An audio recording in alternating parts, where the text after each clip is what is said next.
Varicose veins కి సరైన చికిత్స కోసం సంప్రదించండి ఎవిస్ హాస్పిటల్. హలో, నమస్తే, వెల్కమ్ టు సుమన్ టీవీ.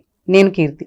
ప్రస్తుతం మనతో ప్రముఖ జ్యోతిష పండితులు శ్రీ నందివట్ల శ్రీహరి శర్మ గారు మనతో పాటు ఉన్నారు. అయితే వీరితో కొన్ని విషయాలపైన మనం క్లారిటీ తీసుకుందాము. మార్గశిర మాసంలో ఏకాదశి నాడు అంటే 11th మనకి గీతా జయంతి జరుపుకుంటారు అని అందరూ కూడా చర్చించుకుంటూ ఉన్నాం. అయితే నిజంగానే మనకి భారతం ప్రకారం ఆ రోజునే గీతా జయంతి చేసుకుంటున్నారా అనే దానిపైన క్లారిటీ మనం గురుగారిని అడిగి తెలుసుకుందాం. నమస్కారం గురుగారు. వాగర్థావివ సంపృక్తౌ వాగర్థ ప్రతిపత్తయే జగతః పితరౌ వందే పార్వతీ పరమేశ్వరౌ. సదాశివ సమారంభాం శంకరాచార్య మధ్యమాం అస్మదాచార్య పర్యంతం వందే గురు పరంపరాం. ఆదిత్యాయ చ సోమాయ మంగళాయ బుధాయ చ గురు శుక్ర శనిభ్యశ్చ రాహవే కేతవే నమః. శృంగేరి జగద్గురు పీఠాధిపతులకి, కంచి పీఠాధిపతులకి నమస్కారములు తెలియచేసుకుంటూ కార్యక్రమాన్ని ప్రారంభిద్దాం. అయితే ఈరోజు మనకి కార్తీక మాసంలో పూజలు, మనము వ్రతాలు అన్ని ప్రత్యేకంగా చేసుకుంటూ ఉంటాం. అదే ప్రత్యేకత మనకి మార్గశిర మాసంలో కూడా పూజలు అండ్ అదే ప్రత్యేకత అనేది మనకి మార్గశిర మాసం కూడా ఉంది. అయితే ఇదే మాసంలో మనకి 11న గీతా జయంతి జరుపుకుంటున్నాం అన్నట్లు అన్ని దగ్గర కూడా చర్చించుకుంటున్నారు. అయితే నిజంగానే మనకి భారతం ప్రకారంగా గీతా జయంతి అదే రోజున జరుపుకుంటున్నామా? దాని యొక్క విశిష్టత మనకి ఏంటి?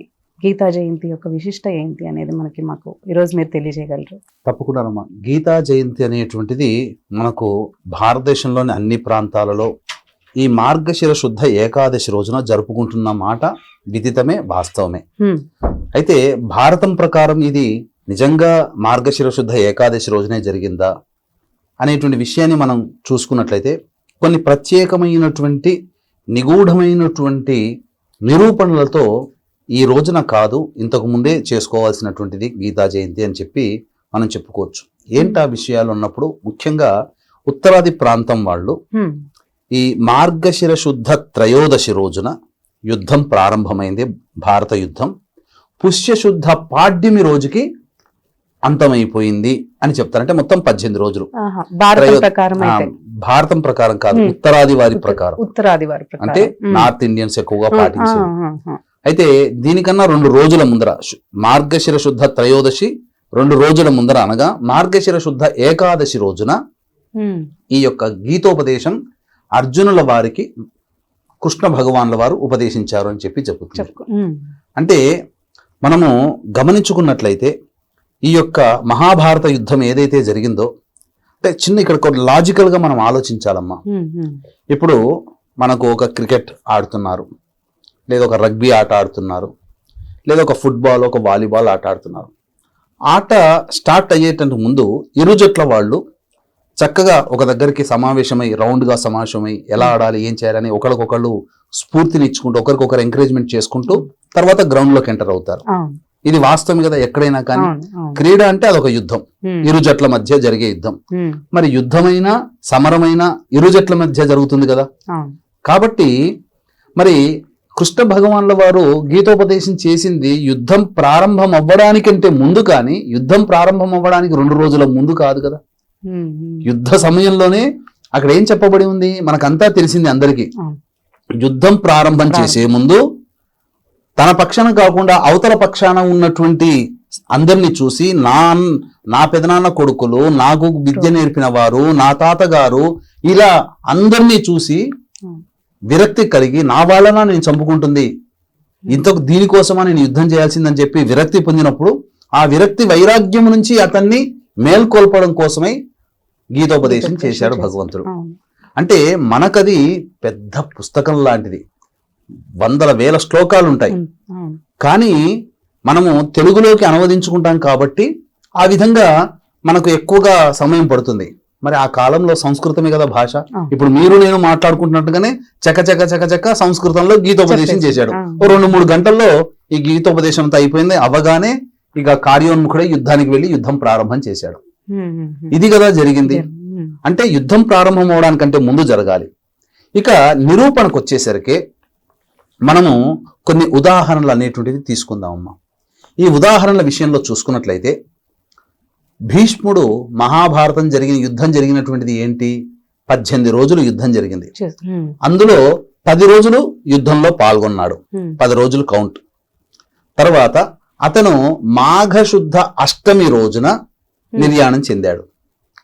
ఓకే, ఈ అష్టమి రోజు నిర్యాణం చెందినప్పుడు ఈ అష్టమికి మొత్తము భీష్ముడు 10 రోజులు, మాఘశుద్ధ అష్టమికి అంటే యుద్ధం ప్రారంభమైన మొదటి రోజు మాఘశుద్ధ అష్టమికి మొత్తం కలిపి 68 రోజులు.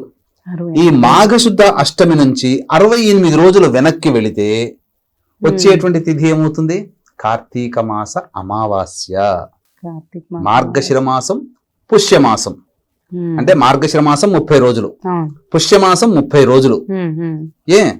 మాఘశుద్ధ అష్టమి అంటే 8 కదా, 8 రోజులు. మొత్తం ఎంత? 30 30 8 68. ఈ అష్టమి నుంచి 68 రోజులు వెనక్కి వెళితే కార్తీక మాస అమావాస్య రోజున యుద్ధం ప్రారంభమైంది. మనకు కూడా చాలా మందికి తెలుసు, వీక్షించేటువంటి ప్రేక్షకుల్లో కూడా చాలా మందికి ఈ యొక్క మహాభారత యుద్ధం అమావాస్య రోజున ముహూర్తం పెట్టారు, అమావాస్య రోజున ప్రారంభమైంది అని చెప్పి చాలా మందికి తెలుసు. గీతా జయంతి ఆ రోజునే కార్తీక మాసం. ఇది ఒక నిరూపణ, ఇది ఒక బలమైన నిరూపణ. ఇక రెండవ నిరూపణ అనేటువంటిది కనుక చూసుకున్నట్లయితే దీనికి కూడా బలం చేకూరుతుంది.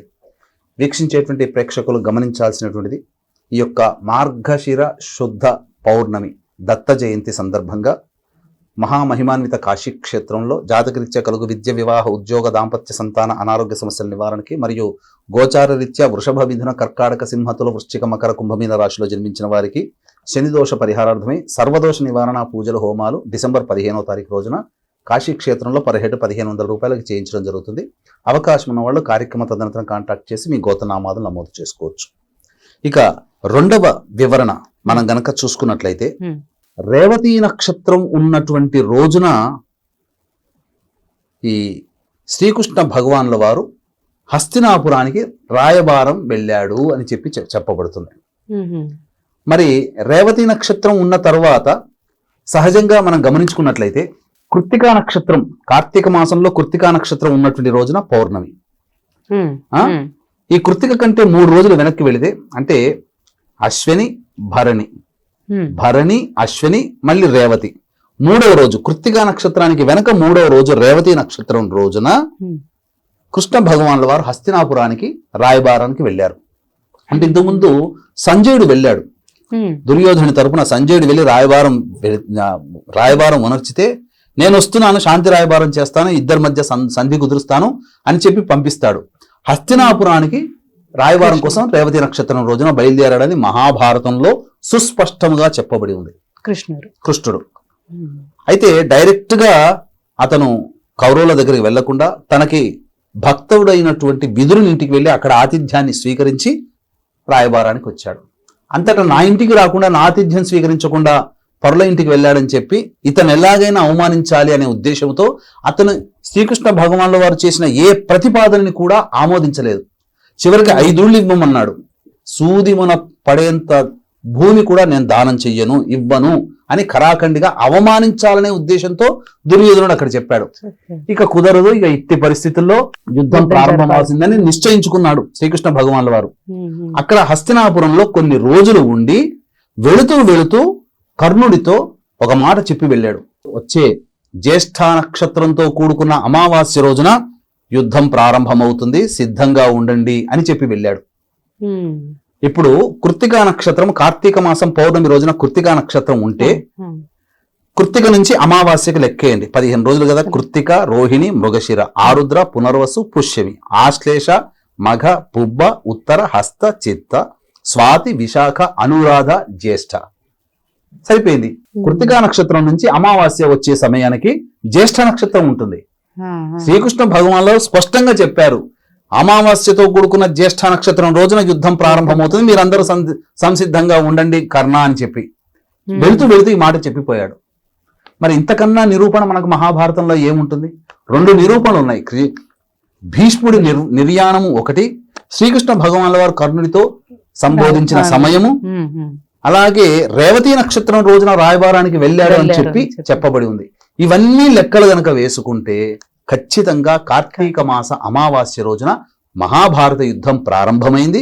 యుద్ధం ప్రారంభం కంటే ముందు 2-3 గంటలకి వైరాగ్యం చెందినటువంటి కృష్ణ భగవానుల వారు వైరాగ్యం చెందినటువంటి అర్జునుడికి గీతోపదేశం చేసి కార్యోన్ముఖుని చేశాడు. ఇప్పుడు దాయాదులతో యుద్ధం అవ్వాలనుకుంటామా, అప్పుడు ఏం చేస్తారు, మిలిటరీ మేజర్లందరూ కూడా అందరినీ పొద్దున్నే సమావేశపరిచి వాళ్ళకి భారతదేశం మీద గొప్పగా వాళ్ళకి కలిగించాలి, స్ఫూర్తి కలిగించాలనే ఉద్దేశంతో కొన్ని ఉపన్యాసాలు చేస్తారు. దాంతో వీరోచితంగా పోరాడతారు. ప్రతి రాజ్యంలో చేసేటువంటి మంత్రులు ఇదే పని. కాబట్టి యుద్ధం ప్రారంభం అవడానికి 2-3 గంటల ముందు ఈ యొక్క భగవద్గీత ఏర్పాటు అయింది. కాబట్టి గీతా జయంతి అనేటువంటిది మార్గశిర శుద్ధ ఏకాదశి కాకుండా కార్తీక అమావాస్య రోజున జరుపుకోవాలి. ఆ రోజే ఇది భారతం ప్రకారం ఉన్నటువంటిదమ్మా. మనకి గీతా జయంతి అయితే మనకి అమావాస్య కార్తీక మాసంలో జరుపుకోవాలని చెప్పారు గురుగారు. అయితే ఇప్పుడు మార్గశిర శుద్ధ ఏకాదశి రోజు ఎలాంటి పూజలు మనం నిర్వహించవచ్చు అండ్ దాని యొక్క విశిష్టత మాకు కొంచెం మీరు వివరించగలరు? మనకు ఉన్నటువంటివి ప్రతి మాసంలో 2 ఏకాదశులు, మొత్తం 24 ఏకాదశులు. ఒక్కొక్క ఏకాదశి ఒక్కొక్క ప్రత్యేకమైనటువంటి విశిష్టత కలిగినటువంటిది. ఈ మార్గశిర శుద్ధ ఏకాదశి రోజున ఎవరైతే ఉపవసించి విష్ణునామ స్మరణ చేస్తూ విష్ణు అనుగ్రహానికి విష్ణు ప్రీతి పాత్రులవుతారో ఆ ఇంట ఉన్నటువంటి పితృదేవతలు నరక కూపము నుంచి బయటపడి స్వర్గలోకాధిపత్యాన్ని పొందుతారు అని చెప్పబడింది. దీనికి ఉదాహరణగా వైఖానసుడు అనేటువంటి ఒక రాజు తనకి కలలో తన తల్లిదండ్రులు వంశంలోని వాళ్ళందరూ కూడా నరకంలో బాధలు పడుతూ ఆహాకారాలు చేస్తున్నటువంటి సందర్భంగా కలలు వచ్చాయట కంటిన్యూస్ గా ఒక 2-3 రోజుల పాటు. దీనికి ఏం చేయాలన్నప్పుడు ఏ సమస్య వచ్చినా గురువు దగ్గరికి వెళ్తారు కదా, తన గురువు అయినటువంటి రాజ్య గురువు అయినటువంటి పురోహితుడి దగ్గరికి వెళ్ళి ఇలా వచ్చిందని చెప్పగానే విష్ణు అనుగ్రహాన్ని పొందు, తప్పకుండా మీ యొక్క వంశీయులు నరకకూపం నుంచి బయటపడతారని చెప్పగా ఆ రోజున సూర్యోదయ ప్రభృతి ఉపవాసించి ద్వాదశి రోజున కూడా ఉపవసించి చక్కగా అతిథి మర్యాదలు ఆ యొక్క భోజన తాంబూలాదులు ఇతరులకి అందింపచేసి అప్పుడు తన కుటుంబంతో ఈ యొక్క ఏకాదశి వ్రతాన్ని ముగించాడు. ఈ యొక్క పుణ్య ఫలితము చేత తన తల్లిదండ్రులు తాత ముత్తాతలు అందరూ కూడా నరక కూపం నుంచి బయటపడి స్వర్గలోకాల్లో స్థిర నివాసం ఏర్పాటు జరిగింది. కాబట్టి వీక్షించేటువంటి సుమన్ టీవీ ప్రేక్షకులు కూడా గమనించాల్సినటువంటిది, మీ యొక్క పితృదేవతల వారసులు మీరే. కాబట్టి మీరు ఈ ఏకాదశి రోజున మీ పితృదేవతలు ఎవరు ఎలాంటి స్థితిని పొంది ఉన్నారో మనకు తెలియదు. కాబట్టి అటువంటి స్థితి నుంచి మీ పితృవంశంలో ఉన్న వాళ్ళందరినీ కూడా ఉద్ధరింప చేయాలనుకున్నటువంటి మానవుడు ఈ ఏకాదశి రోజున ఉపవసించి పాలు పండ్లు పదార్థాలు తీసుకోవచ్చు.